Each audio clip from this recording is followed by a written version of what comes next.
Atos, capítulo 20. Passado o tumulto, Paulo mandou chamar os discípulos e os encorajou.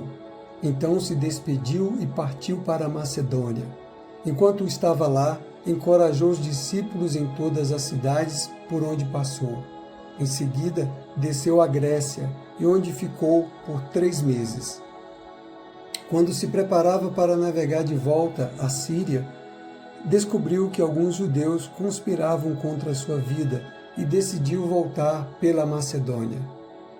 Alguns homens viajavam com ele: Sópatro, filho de Pirro, de Bereia, Aristarco e Secundo, de Tessalônica, Gaio, de Derbe, Timóteo e Tíquico e Trófimo, da província da Ásia. Eles foram adiante e esperaram por nós em Troade. Terminada a festa dos pães sem fermento, embarcamos no navio em Filipos e 5 dias depois nos reencontramos em Troade, onde ficamos 1 semana. No primeiro dia da semana, nos reunimos com os irmãos de lá para o partir do pão. Paulo começou a falar ao povo e, como pretendia embarcar no dia seguinte, continuou até a meia-noite. A sala, no andar superior, onde estávamos reunidos, era iluminada por muitas lamparinas. O discurso de Paulo se estendeu por horas, e um jovem chamado Eutico, que estava sentado no parapeito da janela, ficou muito sonolento. Por fim, adormeceu profundamente, caiu de uma altura de 3 andares e morreu. Paulo desceu, inclinou-se sobre o jovem e o abraçou.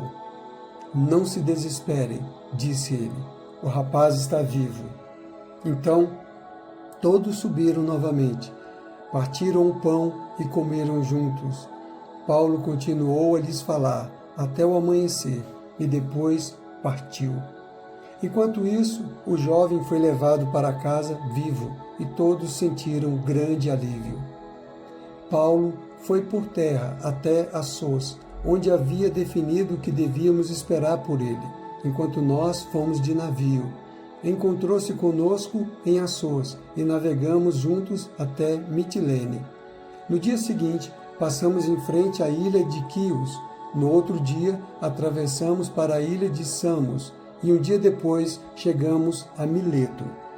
Paulo havia decidido não aportar em Éfeso, pois não queria passar mais tempo na província da Ásia.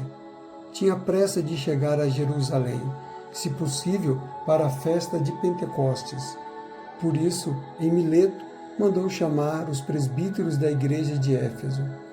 Quando chegaram, ele lhes disse: vocês sabem que desde o dia em que pisei na província da Ásia até agora, fiz o trabalho do Senhor humildemente e com muitas lágrimas.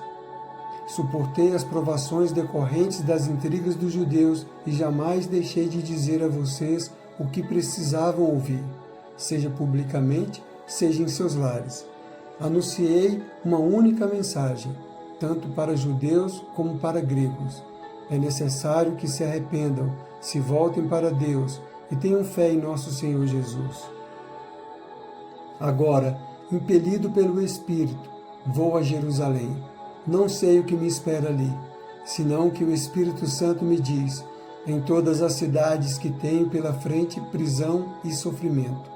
Mas minha vida não vale coisa alguma para mim, a menos que eu a use para completar minha carreira e a missão que me foi confiada pelo Senhor Jesus: dar testemunho das boas novas da graça de Deus.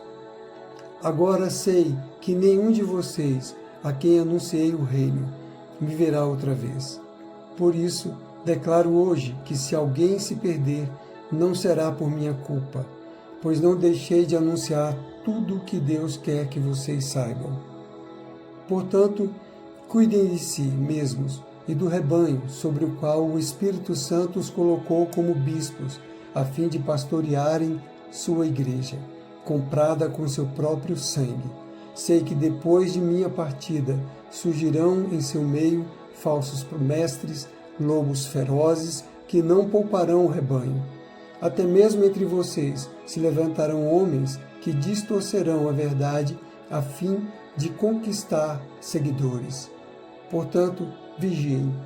Lembre-se dos 3 anos que estive com vocês, de como dia e noite nunca deixei de aconselhar com lágrimas cada um de vocês.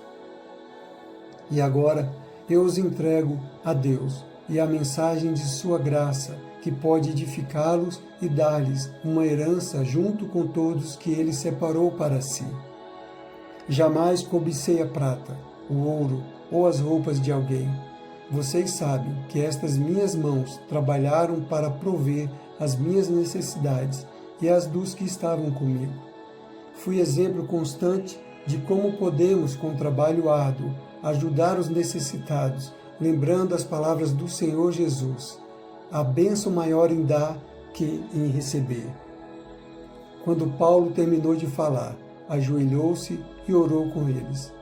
Todos choraram muito enquanto se despediam dele, com abraços e beijos. O que mais os entristeceu foi ele ter dito que nunca mais o veriam. Então eles o acompanharam até o navio.